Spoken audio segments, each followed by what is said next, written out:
오늘은 여자가 들을 수 있는 최고의 칭찬, 여자가 들을 수 있는 최고의 칭찬이라는 제목으로 우리 하나님 말씀 증거하도록 하겠습니다.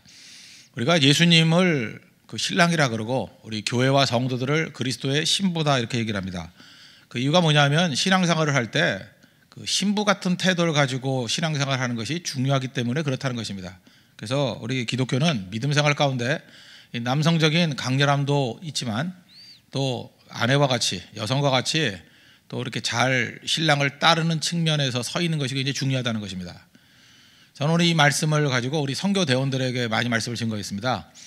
선교란 게 뭐냐? 현지 교회가 있고 그 교회들이 이제 신랑 같은 역할을 한다 그러면 단기 선교를 가는 팀들은 물론 6개월마다 계속 가지만 그 신부 같은 아내와 같은 역할을 하는 것이다. 그래서 이렇게 뒤에서 내조를 잘 해주고 그다음에 보이지 않도록 영향을 미치는 것. 그렇게 할 때 그것이 강력한 우리 협력 사역이 될 수 있다고 생각을 합니다. 이건 교회의 원리도 마찬가지고 또 우리 선교 원리도 마찬가지고 가정의 원리도 마찬가지라고 생각을 합니다. 그래서 나는 남자인데 왜 그 말씀을 들어야 되나 이렇게 생각하지 말고 남성도 이런 여성적인 요소들을 가지고 섬길 때 꼭 필요한 것들이 있다라는 것입니다. 우리 대개 이제 남자 여자가 만나는 거 보면 그 서양 말 가운데 이런 게 있습니다. 이게 이제 워드 프라이라고 그러죠. 말장난인데 그 매력이 있다라고 하는 단어가 매력이 있다, attract라는 단어가 있잖아요. attract. 그래서 r만 빼면은 공격이 되죠. attack. 그죠? 그래서 이런 게 있습니다. opposite attract. 반대되는 매력. and then attack. 처음에는 매력 때문에 반대적인 매력 때문에 만났다는 거예요. 시끄러운 남자는 조용한 여자 좋아하고요. 또 조용한 여자는 또 시끄러운 남자 좋아하고요. 키 큰 남자는 키 작은 여자 좋아하고 뭐 그건 아닐지 모르지만 하여튼간에 이렇게 반대적인 게 매력으로 다가온다. 그러니까 opposite attract. 반대적인 게 매력이 있습니다. 굉장히 매력이 있어요. 돈 잘 안 쓰는 사람은 돈 잘 쓰는 사람이 또 멋있어 보이고요. 또 돈 펑펑 쓰는 사람은 또 절약하는 사람이 또 야 저래야 집안꼴이 되는구나 이러면서 매력을 느낄 수 있다는 거예요. 그래서 opposite attract. 근데 살아보라고요. 만나 살아보면 그것이 정말 짜증나거든요. 다르기 때문에. 그래서 and then attack. 공격을 한다는 것입니다. 이 가정에서만 이루어지는 게 아닙니다. 교회에서도 마찬가지예요. 우리 교회도 이제 개척교회다 보니까 많은 성도들이 왔습니다. 왜냐? 매력이 있거든요. 이게 opposite attract예요. 다른 것에 대한 매력을 가지고 있는 성도들이 많이 왔습니다. 다르기 때문에. 그래서 다양해요, 굉장히. 그래서 야, 이런 부분도 있구나. 내가 이제까지 평생 맛보지 못했던 매력적인 부분이 있는 거야. 그래놓고 같이 모여서 생활을 하는데 신앙생활하고 교제를 하는데 이제는 매력적인 모든 것들이 다 짜증나는 게 돼버리는 거예요. 어쩜 저렇게 다를까? 어쩜 저러고 살까? 그래서 어떻게 해야 된다는 것입니다. 지혜라는 게 뭐예요? 옛날에 매력이었던 것을 매력으로 보는 눈. 그래서 다른 건 틀린 게 아니다. 그런 생각을 가지고 그것들 아름다운 조화를 가지고 장점을 서로 받아들여서 하나 되게 만드는 거. 그게 중요하다는 것입니다. 그 역할을 누가 하느냐? 그 여성이 해야 된다는 거예요. 여성이. 그래서 모든 관계가 좋은 것들을 보면 주도권은 다 여성에게 있다는 것입니다. 그래서 오늘 본 말씀을 통해서 여성적인 리더십, 또 여성적인 강점을 가지고 교회를 따뜻하게 만들 수 있는 길이 무엇인가? 우리 세 가지를 정리하겠습니다. 첫 번째는 순종하라는 것입니다. 1절 보십시오. 아내들아 이와 같이 자기 남편에게 순종하라. 요즘 같은 그런 여성 그 권리를 주장하는 시대에 이런 말을 하면 사실 마음이 좀 불편하죠. 하나님 말씀이니까 틀렸다고 말하기도 뭐하지만 이건 좀 너무한 거 아니야. 해석을 달리 해야 돼 이렇게 생각을 한다는 것입니다. 근데 왜 남편에게 순종해야 되느냐? 하나님의 뜻이기 때문에 그렇습니다. 하나님이 그렇게 하라 그랬거든요. 그 왜 그런가? 하나님께서 인간을 만드시기를 행복한 존재로 만드셨다는 것입니다. 근데 여자는 언제 행복하냐? 남편에게 순종할 때, 남자에게 순종할 때 진짜 행복해요. 여자분들은 뭐라고 표현하냐면 아무리 거친 여자분들도 그런 소리를 해요. 어떤 형제하고 결혼하기를 원하십니까? 그러면 자매들이 꼭 이런 표현을 해요. 존경할 만한 형제. 그러니까 존경할 만한 형제라는 게 뭡니까? 자기를 압도적으로 이렇게 끌고 가더라도 문제가 없을 만큼 그저 따를 수 있는 그런 사람이었으면 좋겠다. 그러니까 이 거칠어 보이는 자매들도 마음속에서는 순종하고 싶은 마음이 있다니까요. 그래서 그런 여자가 행복한 거예요. 우리 강해 보이고 거칠어 보이고 길길이 뛰고 막 소리 지르고 하는 여자들은 사실 나 이만큼 불행한 겁니다 라고 말하는 건지도 모르겠습니다. 여자가 아닌지 모르지만 근데 결코 행복해 보이지는 않더라는 것입니다. 그 여성의 행복은 어디에 있느냐? 순종할 때 행복이 있다는 거예요. 하나님 그렇게 만드셨다는 것입니다. 또 반면에 남성의 행복은 어디인지 아십니까? 순종하는 아내가 있을 때 거기서 행복감을 많이 느껴요. 뭐 세상에 있는 모든 것을 다 가지고 있어 보십시오. 이 대드는 여자 앞에 있을 때 남자는 행복감을 전혀 못 느낀다는 것입니다. 그 남자의 행복도 거기에 있어요. 그죠? 남편에게 순종하라. 그 자녀들의 행복은 어디 있습니까? 부부가 아름답게 조화를 사랑할 때 행복감을 느끼지 밤낮 싸우면 그 문제가 되겠죠. 자녀들이 정말 힘들어하는 것들을 보게 된다는 것입니다. 그러므로 사실 아내가 남편에게 순종하라, 이것은 행복이라는 측면에서는 하나님이 주시는 행복의 지름길이 될 수 있다는 것입니다. 우리 보통 우리 가정의 머리를, 성경이 그러잖아요. 머리가 남자라고. 여자는 뭐쯤 될까? 제가 볼 때 이게 목쯤 되는 것 같아요. 목. 여러분 몸에도 이게 목이 뻣뻣하면 잘 못 움직이겠죠. 제가 이번에 성교 갔더니 또 목 디스크 있는 형제가 하나 있더라고. 참 사는 게 힘들더라고. 어쩜 저렇게 목이 고든 백성인가 했더니 목에 디스크가 있어. 그죠? 그래서 이게 힘들어 하더라고요. 그때 제가 느꼈습니다. 목이 힘들면 전체가 부자연스러운 것과 마찬가지로 여성이 목의 역할을 잘 해줘야 온몸이 잘 이루어지고요. 머리도 움직일 수 있고 방향도 움직일 수 있고 전체가 다 살아나게 된다는 것입니다. 여성의 역할이 결코 작지 않다는 것입니다. 그러므로 친밀함이라는 건요, 이 목의 역할이라고 했겠죠. 여성에게 더 주도권이 있는 것 같습니다. 그래서 가정이 따뜻하고 행복하다. 그럼 남자와 여자 중에 누구 책임이 더 크냐? 제가 볼 때 여성의 책임이 더 커요. 책임이라기보다도 주도권. 여성이 주도권을 잡을 수 있기 때문에 그렇다는 것입니다. 우리 그런 얘기 들어봤습니까? 옛날부터 인류학적으로 이제 인간을 연구해 본 사람들이 그런 얘기를 해요. 그 여성은 그 아기를 낳지 않습니까? 낳으면은 이게 젖이 많이 나와야 될 거 아니에요. 아이를 먹이기 때문에. 스트레스가 생기면 젖이 안 나온대요. 제가 몇 분한테 확인해 봤어요. 그 아기를 많이 낳으신 분들에게 확인했더니 진짜 그렇대요. 젖이 많이 안 나온대요. 반면에 스트레스 지수가 팍 떨어졌을 때, 안정이 됐을 때 젖이 많이 나온대요. 그래서 여성들은 알게 모르게 하나님께서 그렇게 만드신 것도 있지만 스스로도 스트레스를 견디질 못하는 거예요. 그래서 스트레스를 낮추기 위한 방법들을 많이 알고 있습니다. 왜? 그래야 젖이 많이 나오고 어떤 어머니의 역할을 잘 감당할 수 있기 때문에. 그래서 여자들이 수다가 많은 거예요.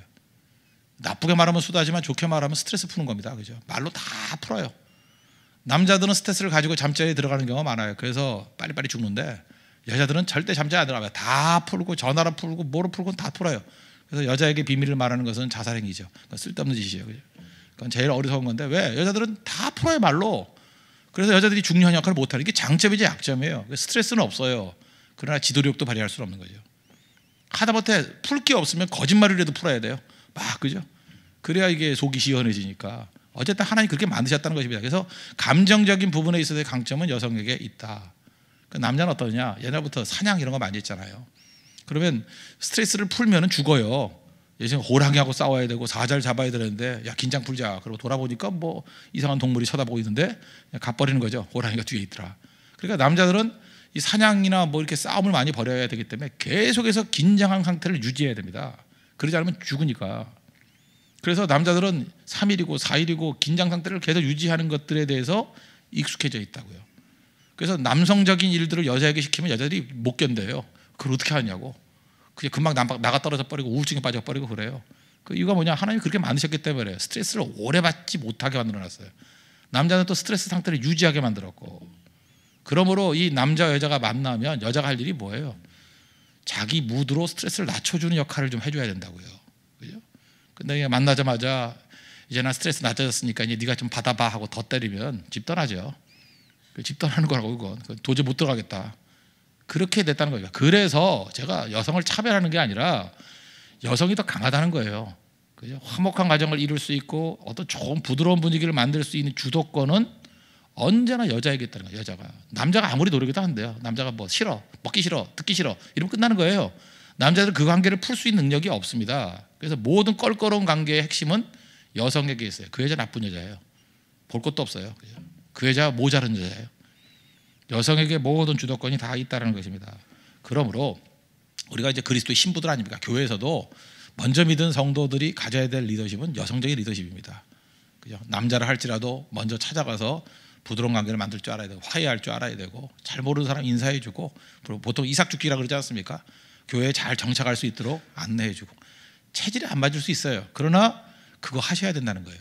그게 그리스도의 신부로서 우리 성도들이 가져야 될 가장 좋은 모습이라는 것입니다.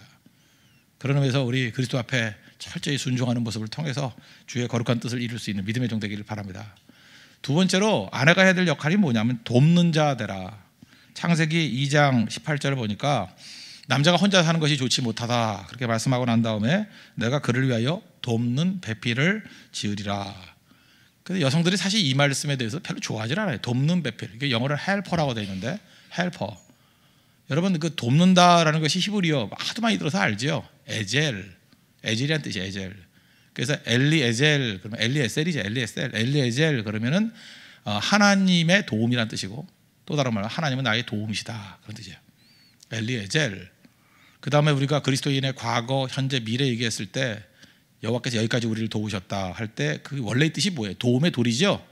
에벤이 돌이거든요. 에벤에셀. 그러면 도움의 돌이라는 거예요. 여기까지 도왔다. 그러니까 에젤이라는 건 도움이라는 뜻입니다. 도움. 그런데 이 도움이라는 뜻은요 언제나 하나님의 속성이에요. 우리가 좋아하는 시편 121편 1절과 2절 보니까 내가 산을 향하여 눈을 들리라. 이 산이라는 건 항상 하나님을 상징하거든요.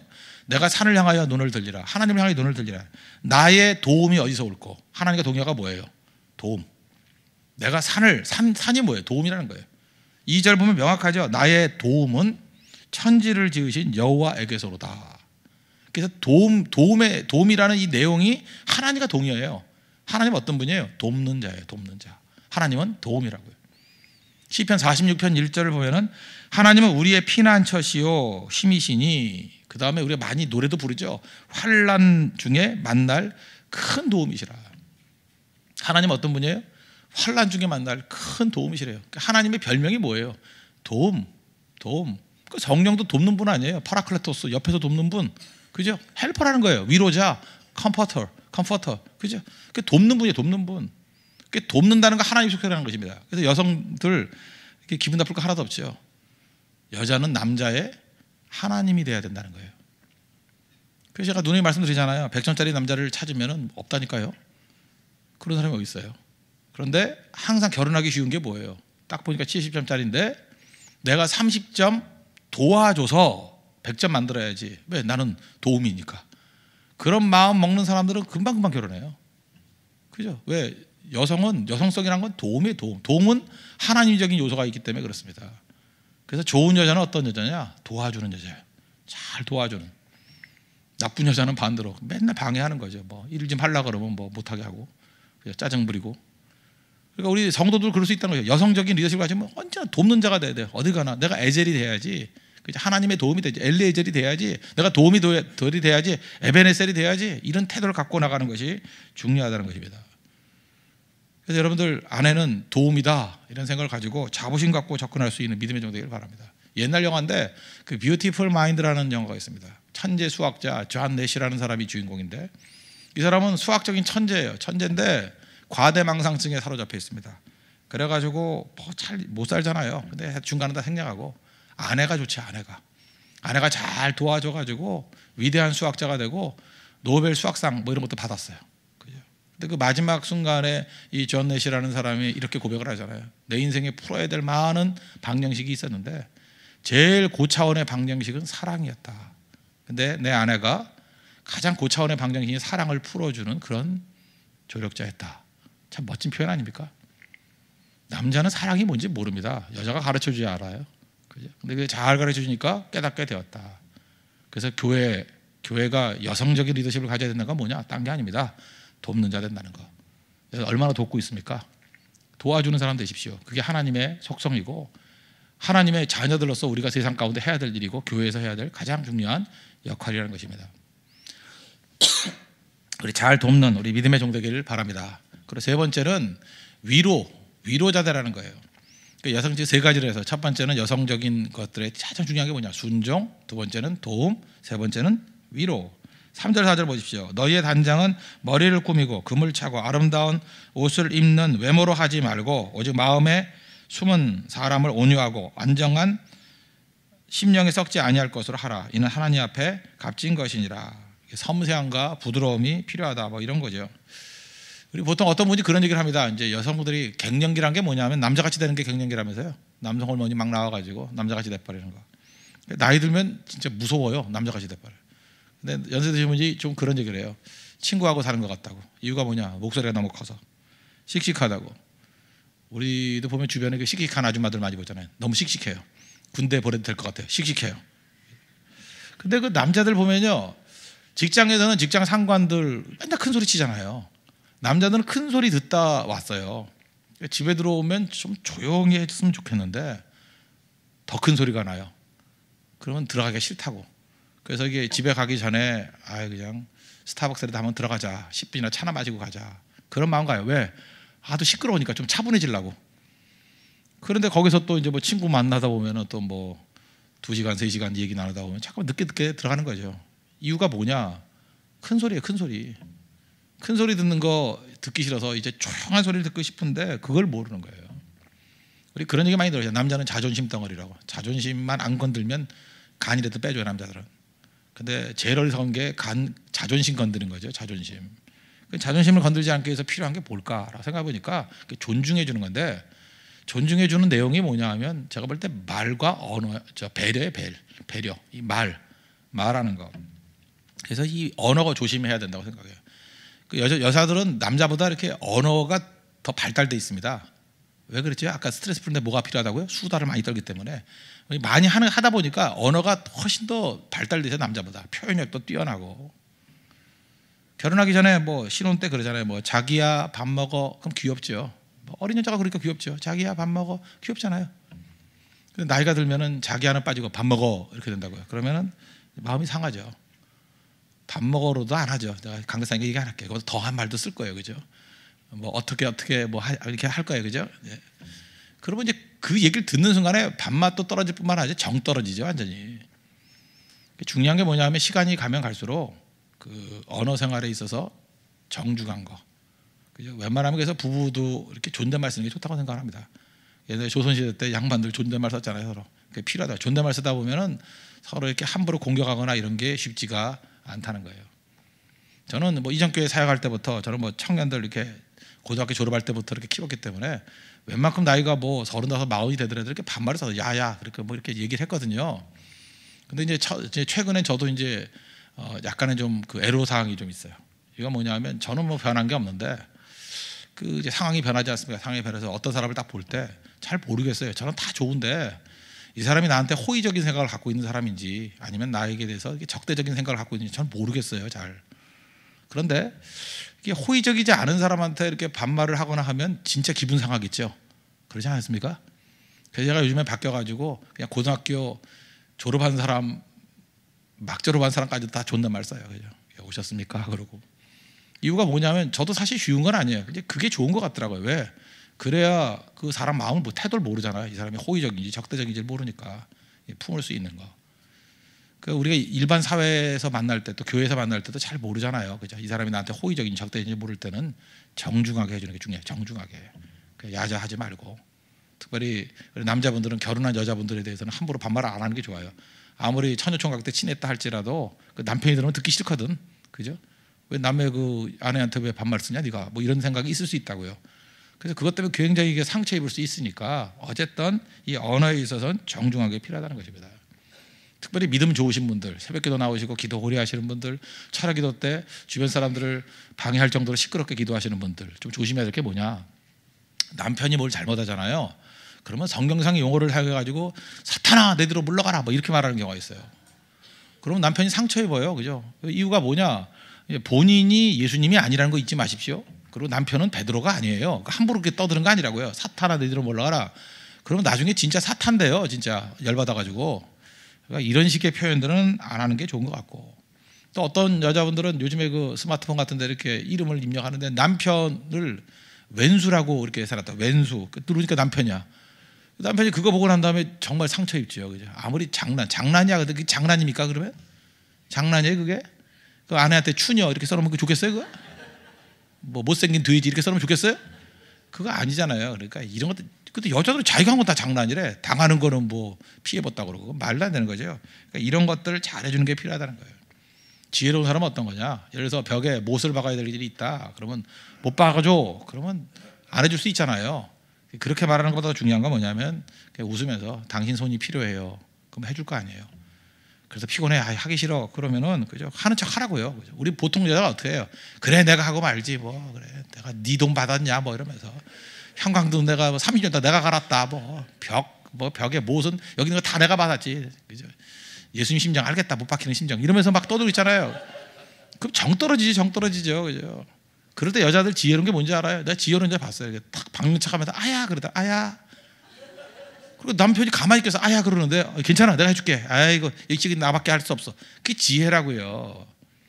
근데 그런 게 없어요. 그런 게 그죠? 다 씩씩해가지고 너무 못도 잘 받고 말도 잘하고 욕도 잘하고 그러니까 문제가 되는 거죠.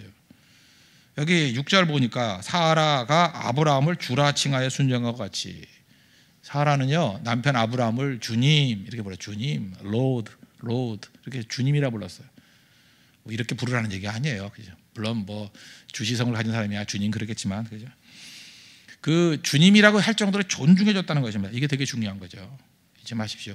그리고 또 하나가 이렇게 위로해 주는 것 중에 하나가 뭐냐 하면은 말이고 또 하나가 배려예요. 배려. 제가 최근 들어 굉장히 기뻤던 일이 뭐냐 하면 이제 뭐 자유롭게 이제 식사할 수 있는 자리였어요. 그런데 이렇게 치킨을 여러 개 시켜 먹고 그냥 자유롭게 뭐 목사니 평신도니 뭐 이런 게 나눌 수 있는 분위기가 아니고 이렇게 자유롭게 먹을 수 있는 분위기였는데 그 어떤 성도 한 분이 그 다리 하나를 닭다리 참 귀하잖아요. 왜 닭에는 다리가 2개밖에 없으니까 예. 그 닭다리를 해서 이렇게 눈치 별로 안 채게 슬쩍 저한테 이렇게 주는 것 같더라고요. 그때 그 갑자기 감동이 막 밀려오는 거예요. 내가 저 진짜 닭다리 먹고 싶었거든요. 전 날개가 싫은데 다리를 먹고 싶었는데 탁 갖다 주는데 날 배려해주고 있구나. 그 진짜 눈에 띄는 것도 아닌데 살짝 배려하는데 너무너무 고맙더라고요. 그 장면을 잊지 못해. 그 감동 한 2-3주 가는 것 같아요. 배려. 특별히 배려 못 받다가 살던 사람들은 그런 작은 배려에 어마어마한 감동 받는 거죠. 특별히 그 뭐 어머니 세대나 어머니나 또 뭐 아내들도 오래 살다 보면 그러잖아요. 예를 들어서 뭐 이럴 수 있잖아요. 나는 싫다라는 게 있잖아요. 나는 버섯이 싫어. 저는 버섯이 싫거든요. 버섯 전골도 싫고 버섯으로 하여튼 뭘 집어넣는 게 다 싫어요. 싫은데 꼭 그렇게 하죠. 여자분들 몸에 좋은 거야. 그죠? 몸에 좋은 거야. 그리고 굳이 버섯을 먹이려고 그래요. 굳이 먹이려고 그래요. 굳이. 그죠? 뭐 또 뭐 도라진가 뭐 좋다고 목에 좋다나 뭐 또 잠깐만 주려고 그러고. 근데 그 사람이 이제 웬만큼 살았기 때문에 그죠? 한 50년 살았기 때문에 제 얘기입니다. 이제 저도 제 몸을 알아요. 이제 그런 거 몸에 좋은 것보다도 그냥 이렇게 살다가 죽고 싶을 때가 많아요. 그죠? 그냥 맛있는 거 먹고 살다가 근데 자꾸만 그걸 강요한다고요. 이거 먹어야 된다. 이거 해야 된다. 그런 사람 고맙지만 별로 많이 고맙지는 않아요. 근데 제가 분명히 얘기했거든요. 나는 블루베리 싫어. 블루베리 빼. 나는 버섯 싫어. 난 콩나물 싫어. 이렇게 딱 싫다고 몇 번 얘기해 준 거를 잘 배려를 해서 여러 사람 먹을 때 저한테는 버섯을 빼서 주는 거예요. 국을 끓여줄 때. 딴 사람은 버섯 넣어주고 딱 빼주고. 근데 말도 안 해요. 너무 고마운 거예요. 나 블루베리 싫어. 그랬더니 블루베리 빼서 주는 거예요. 아이스크림에. 그냥 맨 아이스크림만 바닐라만 주니까. 너무너무 좋은 거예요. 배려. 우리가 많은 순간에 이거죠. 나는 옳다죠. 넌 틀렸다. 내가 하나님이에요. 내 결정이 제일 좋은 거예요. 그거만큼 독선적인 게 어디 있습니까? 많은 순간에 우리가 그러고 있다고요. 아닙니다. 배려해야 돼. 말이 부드러워야 되고 배려해 줘야 되고. 제가 결혼할 때 우리 담임 목사님께서 이렇게 주례를 해주셨는데 주례할 때 그 본문이 창세기 24장이에요. 그래서 저는 창세기 24장이 참 좋아요. 그 이삭의 아내 리브가 데려오는 장면이거든요. 아브라함이 종 보냈잖아요. 봤더니 리브가가 그 나그네에게 참 친절하게 물도 떠다 주고 이렇게 대접을 잘해요. 그래서 일단 리브가 같은 아내가 되는 게 좋겠죠. 참 좋아요. 그죠? 부드러운 여자, 친절한 여자. 거기다가 또 아버지가 그러잖아요. 너 이 사람 따라가서 결혼할래? 그랬더니 또 결단을 딱 내려요. 예, 가겠습니다. 이럴 때 남자 감동해요. 그죠? 막 미적미적 안 하고 남자를 위해서 딱 끊어버리고 가겠습니다. 사실 친정에서야 섭섭하겠지만 그죠? 남자로서 너무 기쁘잖아요. 그죠? 결단력이 있고. 그래서 사실 이삭에게 있어서 최고의 축복이 뭐냐라고 얘기할 때 저는 리브가라고 생각합니다. 리브가만큼 좋은 아내가 없어요. 근데 창세기 24장 마지막에 보면은 67절이거든요. 거기 보면은 이삭이 그의 어머니를 장례한 후에 어머니 돌아가시고 난 다음에 그러니까 어머니가 살아겠죠. 어머니 돌아가신 이후에 위로를 얻었더라. 이삭이 위로를 얻었더라. 누구로부터요? 아내로부터. 그래서 오늘 제목이 이거예요. 그죠? 여자가 들을 수 있는 최고의 칭찬이 뭐냐? 내가 그 여자로부터 위로를 얻었다. 이게 최고의 칭찬이에요. 위로를 주고 있습니까? 위로를 줄 수 없다 그런 건 이거 참 부족한 거예요. 그죠? 위로를 얻었더라. 이게 최고의 매력입니다. 최고의 능력이고. 그럼 우리 교회로 돌아와서 우리 성도들이 가져야 될 여성적인 리더십이 뭐예요? 언제나 성도들을 위로하고 세상을 위로하는 사역이 돼야 돼요. 위로. 제발 정죄하고 질책하고 뭐 자기 혼자 다 옳다 그러지 말고 위로를 통해서 훨씬 더 많은 사람들이 변화가 된다니까. 위로해 주십시오. 위로는 강력한 힘이 있는 능력의 뿌리가 될 수 있다는 것입니다. 그런 하나님의 거룩한 종들 되길 바랍니다. 그래서 오늘 우리 여성적인 리더십을 살폈는데 여성뿐만 아니라 우리 한 사람 한 사람이 다 여성적인 부드러움 가지고 교회를 섬길 줄 알아야 된다는 것입니다. 첫 번째 순종, 두 번째 돕는 자, 세 번째 위로 되십시오. 말과 배려하는 모습에서 위로가 되는 그런 거룩한 종이 될 때 교회는 따뜻해지고 많은 사람이 세워지게 될 것이고 좋은 엄마 있을 때 행복해지잖아요. 행복해지고 멋져지는 거 마찬가지로 우리 아름다운 교회가 될 것입니다. 그리고 여기 여성들이 많이 계시는데 매력 있는 여자 되십시오. 남자분들 여성들에게 격려해주세요. 당신은 매력 있습니다. 얘기해 주세요. 그 다음에 뒤에 붙여서 믿습니다. 이게 믿음이 아니라 자연스러운 고백이 될 수 있는 축복이 임하기를 바랍니다. 기도하겠습니다. 이 시간 이 말씀 놓고 우리 좋은 우리 여성적인 따뜻함이 있는 교회가 될 수 있도록 해달라고 순종과 도움과 위로가 있는 교회가 되게 해달라고 다 같이 간구하도록 하겠습니다.